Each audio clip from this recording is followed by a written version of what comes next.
Nous avons été contactés par l'agence de l'eau Seine-Normandie pour créer et devenir le prototype au niveau national sur une classe d'eau dédiée aux industries.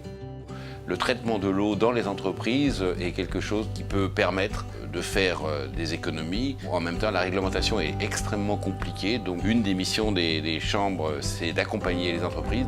Et lors du lancement de cette classe d'eau, nous avons reçu entre 30 et 50 entreprises qui sont venues dans l'établissement. Nous avons fait des conférences, nous avons fait des visites sur site. Et l'intérêt a été immédiat. L'idée, c'est d'organiser des rencontres sur 5 jours étalés sur plusieurs mois. C'est la manière dont, par des échanges entre des industriels d'une même branche professionnelle, mais éventuellement aussi entre les branches professionnelles, on peut, par des exemples, leur faire adopter une stratégie positive au regard des enjeux pour l'environnement et pour l'eau en particulier. Ces rencontres vont associer un certain nombre d'acteurs du territoire, notamment les collectivités ou les services de l'État en charge de la réglementation qui s'applique à ces établissements. Nous allons chercher à faire prendre conscience, là nous sommes en Seine-et-Marne, des enjeux du territoire qui s'appliquent aux industries présentes sur ce territoire. Un des enjeux majeurs en Seine-et-Marne, c'est celui de la production d'eau potable. Un industriel ne va pas forcément spontanément savoir que l'eau qui est sous ses pieds sert à cette production d'eau potable. Une fois qu'il en sera conscient, il va tout de suite développer des réflexes de protection et se servir de la réglementation comme un faire-valoir pour son entreprise et pour montrer qu'il produit dans un environnement respecté. Nous mettons en place un fonds d'intervention qui va permettre d'accompagner les acteurs du territoire pour conduire des projets, soit de dépollution, soit d'évolution de leurs procédés pour réduire l'usage de certains polluants qui sont toxiques pour l'eau, les écosystèmes et en particulier sur l'île de France, la production d'eau potable.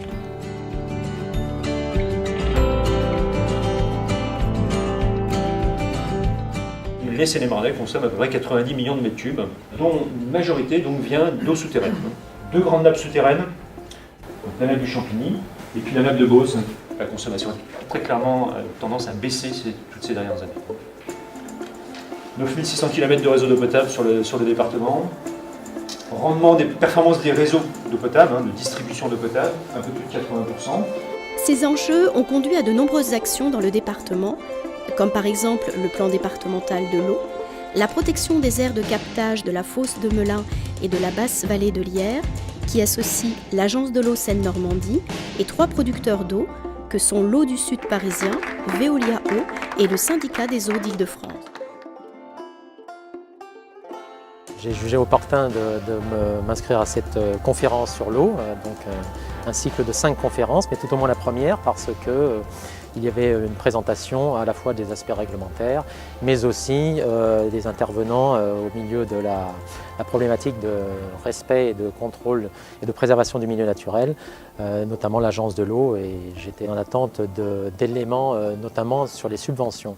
Nous avons des problématiques pragmatiques actuellement puisque nous sommes en cours d'aménagement de notre site d'exploitation. La visite de 2 entreprises était au programme de cette première après-midi de la classe d'eau.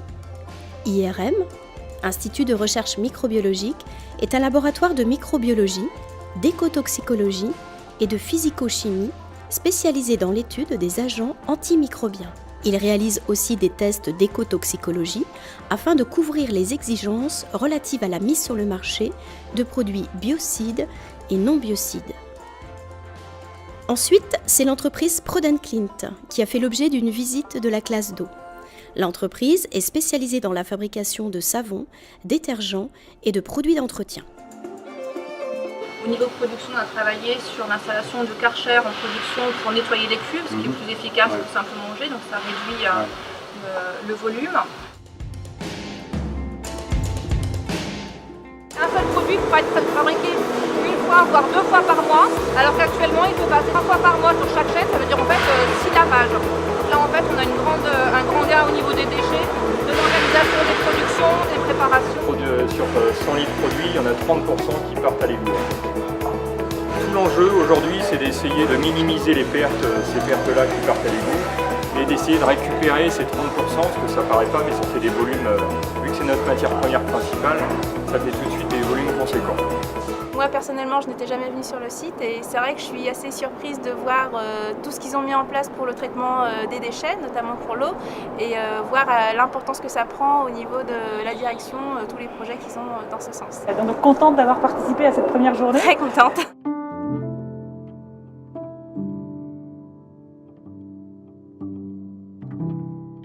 Le SIAM est propriétaire d'un réseau de 36 km, d'une station d'épuration et notre métier c'est de nettoyer l'eau pour la rejeter la plus propre possible dans la Marne. Comment elle pourrait pré-traiter ces eaux pour que ça n'abîme pas les canalisations et que ça ne pose pas de problème au niveau de la station d'épuration. Il y a également de nombreux outils qui permettent de maîtriser ces rejets. Donc par ordre d'importance, le Code de la santé publique et notamment l'article LMI 331-10 que je redévelopperai plus tard, le Code de l'environnement, le Code général des collectivités territoriales, le Code de l'urbanisme. On est donc une ICPE, on a été certifié ISO 14001. Nos consommations d'énergie, c'est 43 000 MW d'électricité, 65 000 MW de gaz et 138 000 m3 d'eau. Ça représente un budget de 5 millions d'euros par an. La station d'épuration qui est installée en interne, donc vous allez voir quelques photos après, nous permet de traiter toutes les eaux de traitement de surface. Alors les eaux de traitement de surface, évidemment, c'est des eaux qui sont chargées en métaux, et surtout donc en chrome, en cuivre et en chrome 6. Donc on a une step, cette step-là se rejette dans le bassin d'eau pluviale de 7000 m3 ici. Et de ce bassin-là, on part directement dans un rue, le rue de Mérane, qui se jette lui ensuite dans la Marne. Ça veut dire que ce qui sort de la step est évidemment contrôlé quotidiennement. Donc le point qui est important aussi au niveau des sites industriels, c'est la prévention de pollution accidentelle. Donc là, il faut surtout veiller à bien stocker donc, sur rétention sélective tous les déchets dangereux et tous les produits chimiques. Et puis faciliter la manutention et le transfert des produits au sein des établissements. Notre fournisseur nous a proposé la mise en place d'un contrat dit contravert, à savoir que chaque kilo de peinture que nous achetions était converti en kilos de déchets. Simplement, ce contrat nous avait permis de recycler environ 600 kilos d'emballage et résidus de peinture.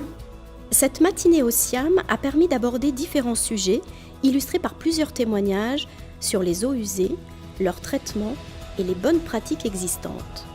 Ont été abordés les thèmes suivants: les conséquences des polluants sur le milieu, le traitement des eaux usées par la station d'épuration, les obligations des entreprises en termes d'autorisation, de convention de raccordement et traitement de leurs rejets.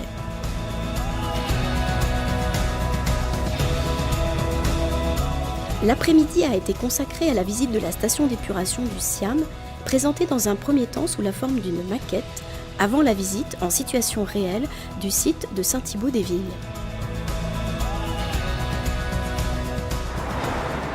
Donc voilà, les eaux usées arrivent, passent sous nos pieds, arrivent à la base d'arrivée tout derrière nous.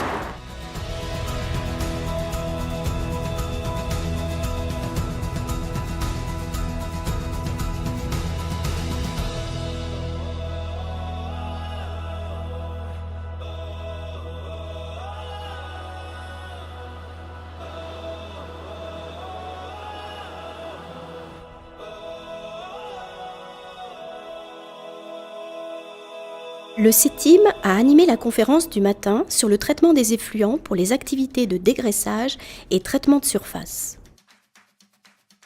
Les notions sur les micropolluants et les solutions alternatives ont été abordées. Quand on va parler de micropolluants, on va exprimer en microgrammes par litre.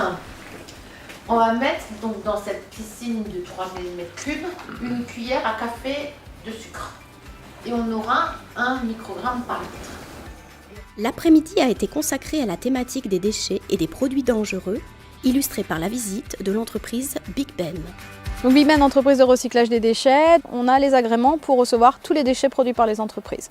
Donc nous, notre volonté ici, qui est développée par M. Devuf depuis 1988, c'est de proposer à une entreprise d'avoir un seul site pour recevoir tous ces déchets. Et ces déchets vont être en majorité recyclés. Notre volonté, c'est pas de mettre du déchet en décharge, c'est de recycler la matière pour éviter l'appauvrissement des ressources naturelles. Donc on va mettre en place des moyens de tri et des recherches de filières toujours plus performantes pour le tri et le recyclage des déchets. L'ensemble de nos eaux pluviales sont pré-traitées avant le rejet. Donc on gère aussi toutes nos eaux de ruissellement, qui a une garantie de ne pas polluer l'environnement sur le site de Big Ben. On a des vannes de sécurité en cas de déversement accidentel ou d'incendie, ce qui permet de garantir que les eaux qui sortent du site sont conformes à nos arrêtés préfectoraux.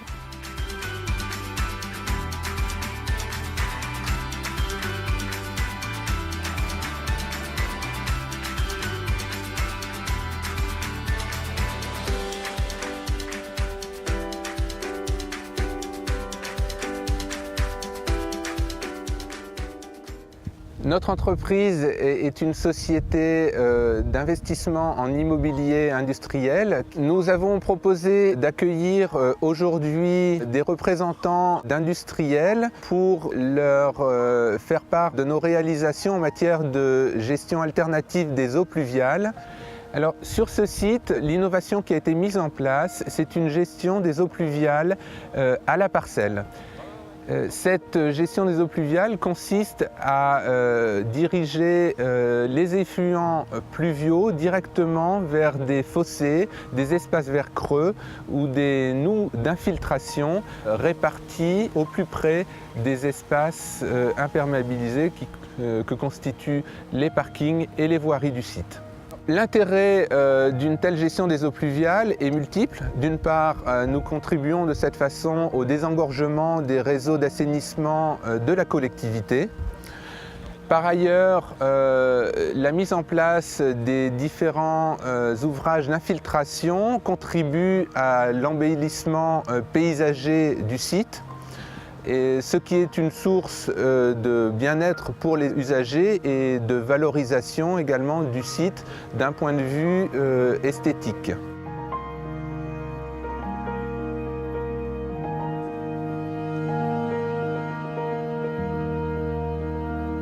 L'objectif, c'était de pouvoir avoir une bonne synthèse de ce qui se faisait dans le domaine de la récupération des eaux pluviales et de voir surtout comment c'était mis en pratique.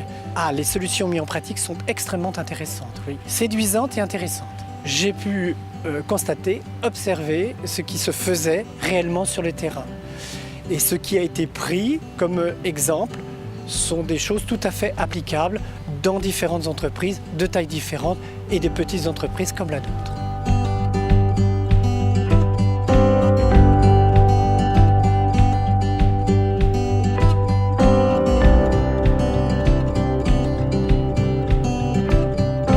Je dirige le golfe d'Ozor-la-Ferrière depuis 2014, depuis 2 ans. Notre domaine fait une centaine d'hectares sur lequel ont été dessinés il y a 85 ans maintenant 18 trous et il y a une trentaine d'années les 9 derniers trous que nous allons découvrir tout à l'heure en pleine action. C'est un site que nous voulons naturel, nous sommes en pleine forêt, nous souhaitons entretenir notre parcours en respectant les règles fondamentales de l'environnement et en matière de phytosanitaire mais aussi en matière de gestion de l'eau. Nous utilisons également le broyage de nos branches et végétaux pour protéger le pied des haies. Un intérêt majeur, c'est un développement de la vie microbienne. On réinstalle une vie microbienne au pied de ces haies pour permettre aux racines de se développer et d'intensifier leur volume et de capter dans le sol tous les éléments nutritifs dont les haies ont besoin pour pousser. C'est également un couvre-sol qui nous permet de ne plus utiliser de désherbants au nettoyage de ces pieds de haies et surtout d'économiser à certains moments de l'année une consommation d'eau qui peut être importante sur de jeunes haies que nous réimplantons. Le fait d'implanter et de disposer au sol une couverture végétale à base de broyage permet aussi ces économies d'eau. Nos jardiniers ont dû trouver des solutions innovantes pour préserver notre parcours, pour préserver notre domaine forestier et faire en sorte qu'il soit parfait pour tout le monde. Le contenu de la classe d'eau était vraiment très intéressant et très large et a répondu à toutes mes attentes concernant la réglementation de l'environnement et en particulier pour l'eau. Mon ressenti sur cette classe d'eau est un ressenti extrêmement positif puisque j'en sors aussi des éléments intéressants à exploiter au niveau de l'entreprise, que ce soit sur des rencontres avec des prestataires qui peuvent m'aider, m'accompagner, ou que ce soit à travers aussi la meilleure connaissance de ce que fait l'agence de l'eau. On a ressenti une très bonne ambiance dans l'ensemble des participants, un vrai intérêt sur les sujets et une vraie pertinence sur les sujets, une vraie qualité aussi sur les interventions, sur les présentations. Donc un vrai plus pour moi et une vraie satisfaction d'avoir participé à cette classe d'eau. Le président de la CCI Seine-et-Marne et la directrice territoriale des rivières d'Île-de-France à l'agence de l'eau Seine-Normandie étaient présents pour clôturer cette première classe d'eau et remettre leur diplôme à tous les participants.